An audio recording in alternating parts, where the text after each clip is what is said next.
After choosing the cloud service model and the cloud type offered by vendors, customers need to plan the infrastructure architecture. The infrastructure layer is the foundation of the cloud. This layer consists of physical resources that are housed in regions, zones, and data centers. A cloud provider's IT environment is typically distributed across many regions around the world. A cloud region is a geographic area or location where a cloud provider's infrastructure is clustered and may have names like NA South or US East. The cloud regions are isolated from each other so that if one region was impacted by a natural disaster, like an earthquake, the cloud operations in other regions would keep running. Each cloud region can have multiple zones, or availability zones, or AZ for short, which are typically distinct data centers with their own power, cooling, and networking resources. These zones can have names like DAL-09 or US East 1. The isolation of zones improves the cloud's overall fault tolerance, decreases latency, and avoids creating a single shared point of failure. The availability zones, and data centers within them, are connected to other AZs and regions, private data centers, and the Internet using very high bandwidth network connectivity. A cloud data center is a huge room or a warehouse containing cloud infrastructure.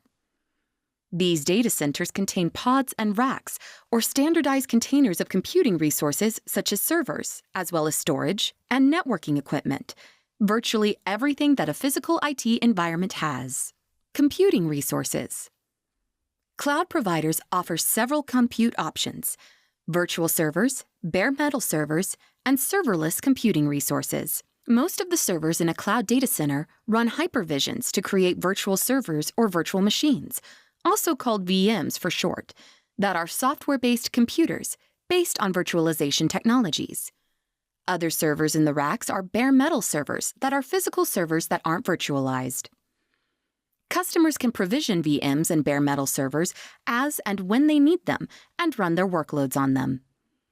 Cloud users can also run their workloads on serverless computing resources, which are an abstraction layer on top of virtual machines. We will talk about all three compute options in greater detail in subsequent videos. Storage. Information and data can consist of files, code, documents, images, videos, backups, snapshots, and databases, and can be stored in many different types of storage options on the cloud. Bare metal servers and virtual servers are provisioned with default storage in local drives. Networking. Networking infrastructure in a cloud data center includes traditional networking hardware like routers and switches, but more importantly for users of the cloud and cloud providers have software-defined networking, or SDN, options, where certain networking resources are virtualized or made available programmatically through APIs.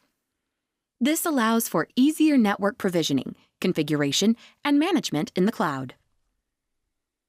When servers in the cloud are provisioned, you need to set up their public and private network interfaces.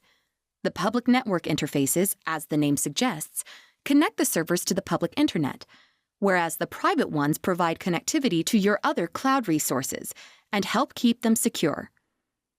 As in the physical IT world, network interfaces in the cloud need to have IP addresses and subnets either assigned automatically or configured. In a cloud environment, it is even more important to configure which network traffic and users can access your resources, which can be done by setting up security groups and access control lists, or ACLs. For further security and isolation of your resources in the cloud, most cloud providers provide virtual local area networks, VLANs, virtual private clouds, VPCs, and virtual private networks, VPNs. Some of the traditional hardware appliances, such as firewalls, load balancers, gateways, and traffic analyzers, can also be virtualized and made available as services in the cloud.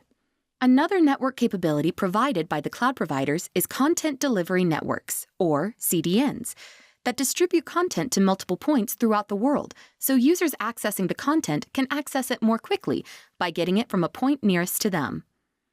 We will learn more about some of these cloud networking options and terminology in subsequent videos.